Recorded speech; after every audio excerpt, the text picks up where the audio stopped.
Salut à tous, aujourd'hui une vidéo un peu spéciale puisque je vais réagir à l'une des dernières vidéos de Louis-San dans laquelle il parlait de l'échec des couples franco-japonais. Et si j'y réagis, c'est simplement parce que certains d'entre vous m'ont signalé que dans cette vidéo, il disait encore une fois, c'est la deuxième fois qu'il dit ça dans une de ses vidéos, que le métier de prof de langue, prof de français ou prof d'anglais, c'était vraiment le pire métier pour avoir une relation avec une japonaise et que ça faisait fuir les japonaises. Donc les couples franco-japonais, le métier de prof de français au Japon, il se trouve que je suis prof de français au Japon depuis bientôt 12 ans et que je suis marié avec une japonaise depuis plus de 11 ans aussi. Donc je pense que je suis pas trop mal placé pour vous donner mon avis sur tout ça. Alors avant d'entrer dans le vif du sujet, je tiens tout de suite à être très clair, j'ai absolument rien contre Louis-San. Oui, j'ai déjà fait une vidéo il y a très longtemps au début de la chaîne où j'étais pas du tout d'accord avec des choses qu'il avait évoquées, mais j'ai aussi fait d'autres vidéos où je disais d'aller voir une vidéo de Louis-San parce qu'il traitait très bien un sujet, c'était à propos des maisons gratuites au Japon. Le contenu de Louis-San n'est pas forcément destiné à des gens comme moi qui habitent au Japon, et je le comprends très bien. Et puis entre nous, il fait plein de vidéos sur des sujets que je connais pas, ou sur des sujets que je connais, et où j'ai rien à dire parce que ce qu'il dit est correct. Donc je vais pas faire une vidéo à chaque fois pour dire oui, je suis d'accord avec Louis-San. C'est plus intéressant, je pense, d'apporter quelque chose de supplémentaire, de corriger ou d'ajouter des informations. Louis-San, comme d'autres, ont très bien compris comment fonctionnait YouTube et ce qui plaisait au public. S'il a plus d'1 million d'abonnés, il n'y a pas de secret, c'est parce que son contenu correspond exactement à ce que veulent voir les gens. Si je réagis encore une fois à une de ces vidéos, c'est tout simplement parce que c'est le plus gros youtubeur japon francophone et donc son contenu a un impact assez fort et que cette fois, ça me concerne directement. Je pensais que ça pouvait être intéressant de réagir à cette vidéo. J'espère même que Louis-San ou Mitsu tombent dessus et s'ils veulent apprendre des choses sur le métier de prof de français et en discuter autour d'un café ou faire une vidéo sur leur chaîne, eh bien je serais ravi de les rencontrer pour un peu dissiper des idées reçues qu'ils ont et qu'à mon avis beaucoup de personnes ont sur le métier de prof de français. C'est pas aussi limité que ce que beaucoup de monde peut penser. Entrons maintenant dans le vif du sujet. Donc dans cette vidéo, Louis-San dit que prof de français c'est le pire métier et que c'est un métier très précaire et que même les japonaises le savent. Alors je suis pas du tout d'accord évidemment. Oui, il y a un peu de précarité dans le sens où on n'est pas employé en CDI avec un salaire fixe, sauf si on travaille dans un lycée privé ou une université privée, j'en ai déjà parlé plusieurs fois dans d'autres vidéos, mais à mon avis, il y a beaucoup d'autres métiers contre lesquels j'ai rien du tout, mais qui sont beaucoup plus précaires que prof de français. Si vous êtes serveur, vous travaillez dans une usine, vous êtes livreur pour Amazon, je sais pas, il y a beaucoup de métiers qui sont beaucoup moins payés et qui sont plus précaires. Alors après, effectivement, j'en ai parlé récemment dans d'autres vidéos, c'est vrai que prof de français, de temps en temps, si il y a une pandémie mondiale, ou si le yen est très bas par exemple, ça peut influer sur le nombre de cours et donc sur les revenus. Concernant la déclaration de Mitsu l'année dernière qui disait que prof de français, le maximum qu'on puisse viser c'est prof à la fac et peut-être 500 balles de plus par mois, oui et non. Alors effectivement, il n'y a pas de possibilité de gagner des fortunes en étant prof de français. C'est pas youtubeur avec 1 million d'abonnés, ça c'est sûr, on est d'accord. Mais le salaire d'un prof de français à la fac ou dans un lycée privé ou même le mien est égal ou supérieur au salaire moyen des employés japonais de la même tranche d'âge. Donc je vois pas pourquoi prof de français ferait fuir les japonaises. Et puis entre nous, si vous rencontrez une japonaise et vous lui dites je suis prof de français ou je suis youtubeur, à votre avis quel métier est-ce qu'elle pensera est le moins précaire ? Probablement prof de français. Ce qui peut éventuellement faire fuir une partie des japonaises, c'est pas le métier, c'est le revenu. Si vous dites je suis youtubeur, elle commence à se lever, et vous dites j'ai 1 million d'abonnés, je gagne des milliers d'euros par mois, elle va se rasseoir à côté de vous. Si vous dites je suis prof de français et qu'elle reste à côté de vous, et que vous dites ouais j'ai 1 cours par semaine et mon visa se termine bientôt, elle va probablement se barrer. Donc plus que le métier, évidemment, c'est le revenu et la stabilité. C'est vrai qu'on rencontre pas souvent peut-être des profs de français qui sont installés depuis longtemps et qui ont un salaire assez fixe. Moi, j'ai pu acheter une maison, j'ai pu fonder une famille avec ça. Et en plus, moi, j'ai pas de diplôme de FLE, parce qu'on dit prof de français, mais en réalité, c'est prof de FLE, français langue étrangère. Les profs qui ont un diplôme, un master de FLE, peuvent trouver plus facilement des salaires plus élevés dans des écoles, dans des universités privées,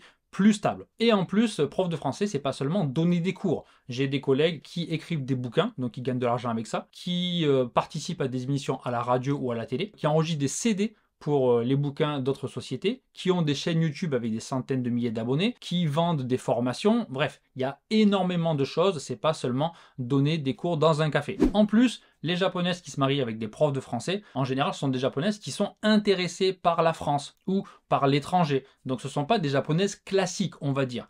Et souvent, ces mariages entre Français et Japonais, ce sont plus des mariages d'amour que certains mariages japonais qui sont peut-être parfois un peu plus calculés, on dira. Du coup, quand dans la vidéo, il dit aussi que les Japonais s'attendent à ce que le mec prépare tout, il faut lire entre les lignes, il y a plein de codes à connaître, c'est beaucoup moins vrai, voire pas du tout vrai pour les couples internationaux, puisque, en tout cas entre japonaises et français occidentaux, puisque les japonaises connaissent en général le pays, elles apprennent la langue souvent et elles s'y intéressent beaucoup, donc elles savent comment ça se passe, donc elles sont beaucoup moins fixées sur les règles traditionnelles avec les partenaires japonais. Et si je vous dis tout ça, c'est non seulement avec mon expérience personnelle, puisque quand j'ai rencontré ma femme, on n'avait pas de bonne situation. Moi, je débarquais ici avec un visa étudiant et je suis parti de zéro en tant que prof de français. Et elle m'a jamais dit, ouais, tu gagnes moins de tant de yens, donc on va pas se marier. Jamais de la vie. Et autour de moi, j'ai d'autres professeurs de français qui sont mariés. Et depuis longtemps, ils se sont rencontrés soit au Japon, soit à l'étranger. Il y a plusieurs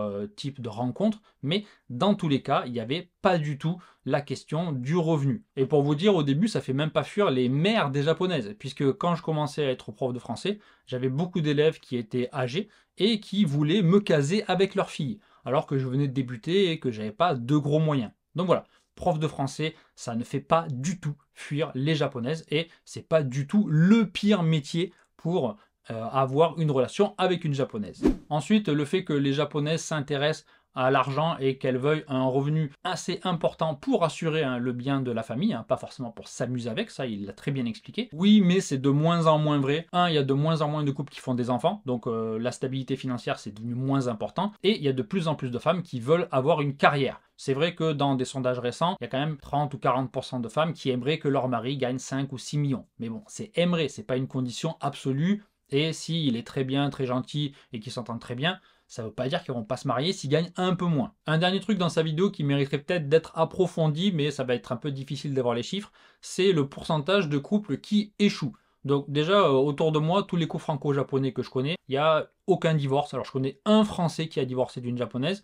Je sais qu'il y en a beaucoup, mais il y en a aussi plein qui réussissent très bien. Et puis sur le site Kanpai, il a montré 80% des couples franco-japonais qui à terme échouent. Donc à terme c'est quoi? C'est 5 ans, 10 ans, 100 ans jusqu'à la mort. C'est un peu vague. Et puis c'est basé sur les chiffres de l'ambassade de France au Japon. Donc seulement les couples franco-japonais qui habitent au Japon a priori. Mais il y a énormément de couples franco-japonais qui habitent en France. Moi, j'ai beaucoup d'élèves qui ont des filles ou des fils qui habitent en France avec des femmes françaises ou des maris français et qui sont très heureux, qui sont mariés. Et j'ai aussi des élèves à moi, des jeunes, qui ont rencontré des Français, qui sont partis vivre en France et qui sont toujours mariés et très heureuses. Donc voilà, il faudrait avoir aussi les chiffres des couples franco-japonais qui habitent en France ou à l'étranger pour avoir une idée vraiment précise de ce phénomène.